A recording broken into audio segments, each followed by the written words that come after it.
The very first thing that you need to do is set up your environment for PHP development. Now, PHP runs on the server. It does not run in the browser, and that is a very important distinction because we use completely different tools for client-side development and for what we call server-side development.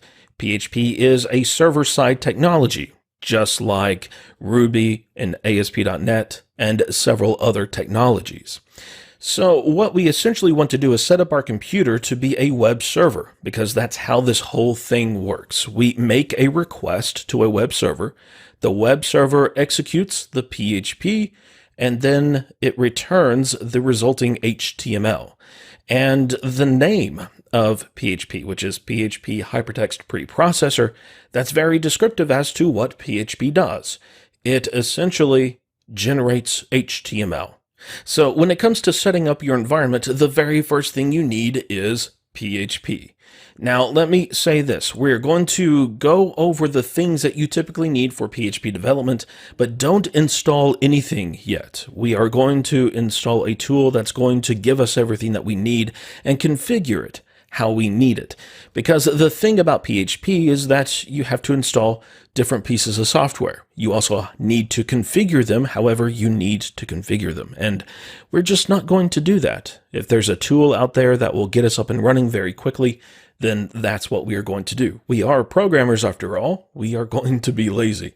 Now, that's not to say that whenever you get more experience and you want to tailor your environment to your specific needs, then feel free to install the tools individually and configure them how you want. But for this course, we're going to use a tool to simplify everything. So the first thing that you need is PHP. Now, PHP is both a language as well as a runtime. If you're not familiar with the term runtime, it's basically just a program that runs and it executes code. So whenever we write PHP, we can't really do anything with that PHP code. We need a runtime that understands PHP in order to execute it, and that's what the PHP runtime is. So if you go to php.net, you are going to be able to download and install PHP. You can also get the source code and compile it for your own personal version of PHP. There are some developers who do that because they might need some extra tooling or functionality that doesn't come with the default PHP package. So later on down the road, that might be something that you do. So you can download and install PHP. There's also the documentation at php.net. So this is a site that you will probably frequent because of the documentation. So that's the first thing that you would need. The second thing is a web server, because PHP by itself isn't going to handle any web requests. You need a web server to do that. And there are many web server solutions available, and many of them work with PHP, but the de facto standard is the Apache HTTP web server. The website is apache.org, and if you go to projects, you're going to see a ton of projects here, but the one that Apache is really known for is the HTTP server. So if you were downloading and installing these things individually, that's what you would want to install. Once again, we're not going to do that. So you need PHP and you need a web server. Those are the two absolute fundamental things that you need for PHP development. The third is not as important, but you would be hard-pressed to write really any useful application without it, and that is a database. And when it comes to PHP, the MySQL or the MySQL database is the database that is used. Out of the box, PHP supports many database solutions, and you can use many database solutions. But if you need some special functionality, then you might have to compile your own version of PHP. But MySQL support is built in, and if you were installing everything, this is something else that you would want to install. However, when it comes to beginners, or whenever you need an environment very quickly, there are some solutions available that just makes your life a whole lot easier because it gives you everything that you need, it configures everything, and you can get up and running just like that. So the first thing is MAMP. It stands for Mac Apache MySQL PHP, or at least that's what it used to stand for, because that is what MAMP was. It was a solution for Macintosh operating systems to give you Apache, MySQL, and PHP. MAMP is now both Windows and Mac, and this is what I typically go to whenever I need a quick PHP development environment, because it gives you everything, it configures everything.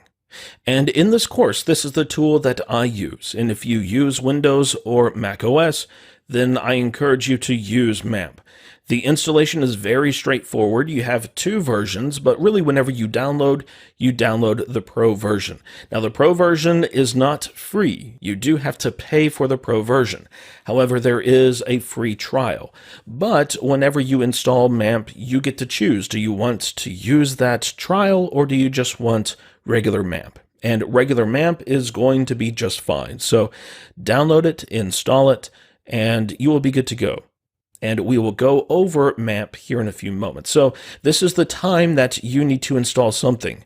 This is what you want. Now, if you're on Linux, then MAMP isn't going to work for you. Instead, there is a tool called XAMPP.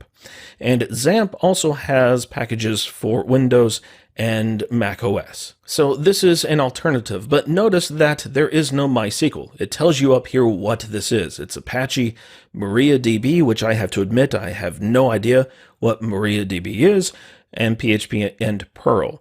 So this is a solution, especially if you're on Linux, but if you're on Windows or Mac, then you will probably want to use MAMP. And once again, MAMP is what I am going to be using in this course. Now, I should mention that if you are on Mac OS, then you already have PHP installed, and you might know that. Somebody might have told you, hey, you have PHP, and that is true. However, if you go to the console, write PHP-V, you're going to see that you have PHP 5. So the version that comes with Mac OS is always going to be lesser than what is available online. And so while yes, you could technically use this, we are not going to do that. And when it comes to development, you typically don't want to either. You want to use the latest and greatest. So let me pull up MAMP.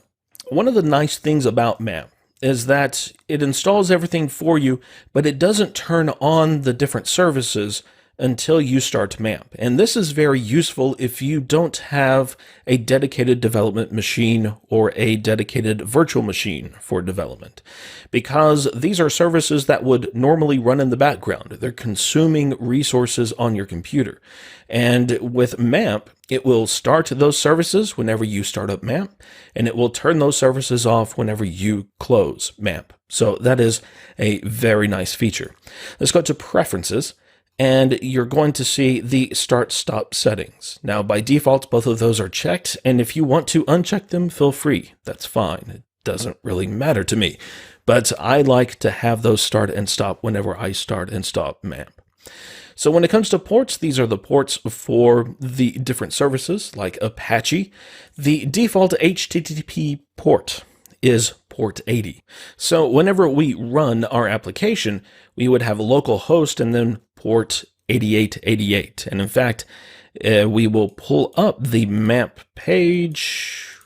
Well, that's a modal. We'll do that here in a minute. And you can also set the other ports here. Now, when it comes to the PHP tab, we have two choices. We can use 7.0 or 7.1.5. We, of course, want the latest and greatest, so that is what we're going to choose.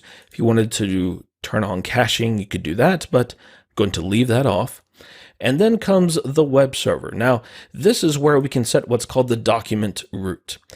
This is a very important directory because this is where we put all of our files that are going to be served by the web server. So all of our JavaScript, our CSS, images, even most of our PHP files, any HTML files, we would want to put them inside of this document root. And for Windows, that defaults to the htdocs wherever MAMP was installed, and the default is just at the root. So make note of this because we're going to be spending a lot of time in that directory. and then finally the About. So let's close that out, and then let's click on the Open Start page, because this is going to give us a lot of useful information. Now, notice up here in the URL, we have localhost, and then 8888. That is the port that we were using. If we change that to port 80 inside of our configuration, then we could omit that port. But when it comes to convention, we typically have a port for development purposes. Now, over here on the left-hand side, it gives us the information for our MySQL database server. So whenever we need to connect to that database, we have all of that information there.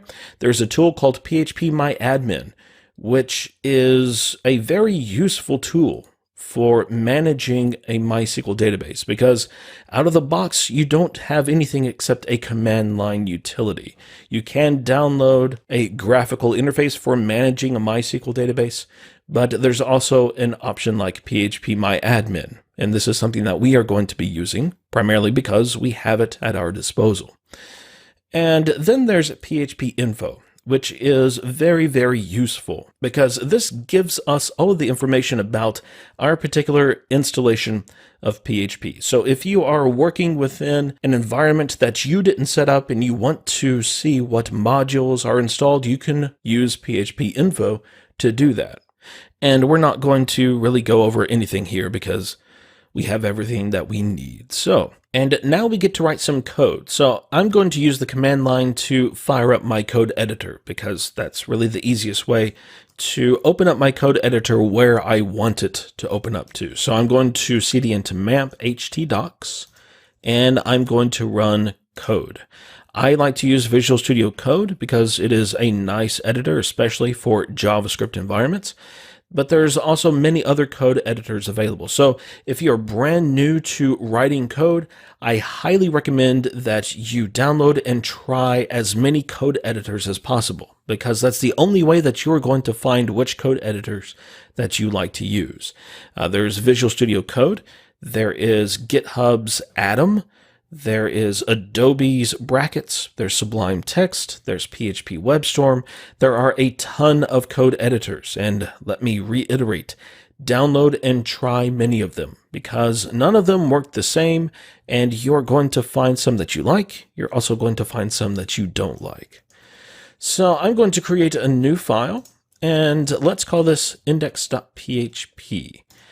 And the name is very important. Index is what's called a default document, and I'll show you what a default document does here in a few moments.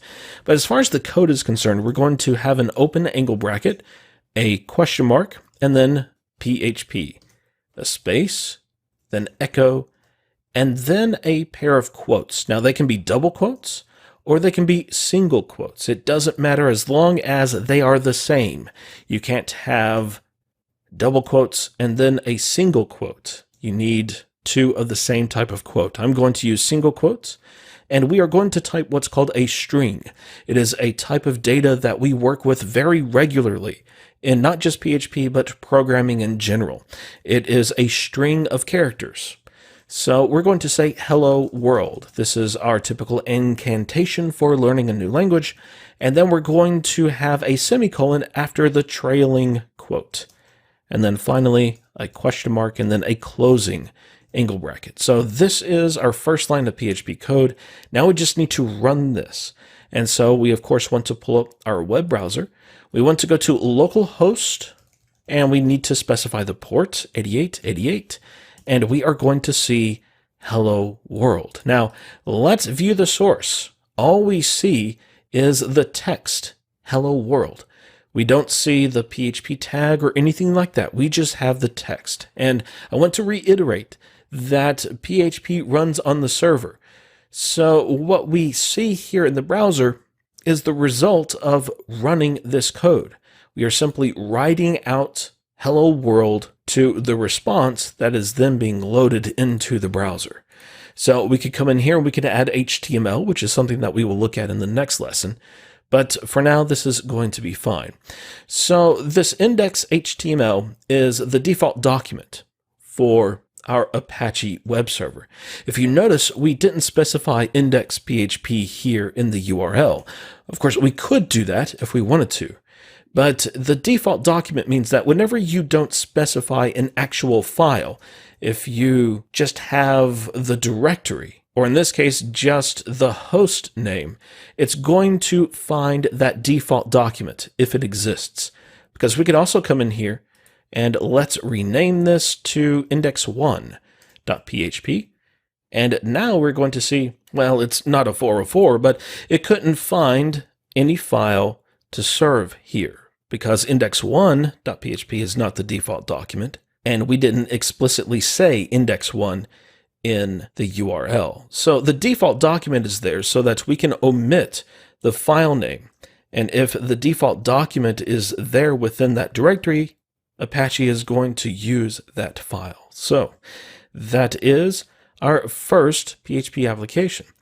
And in the next lesson, we are going to dig a little deeper into the syntax of PHP because we can't just type anything that we want. We, of course, need to write actual PHP code, and there are certain rules that we have to follow.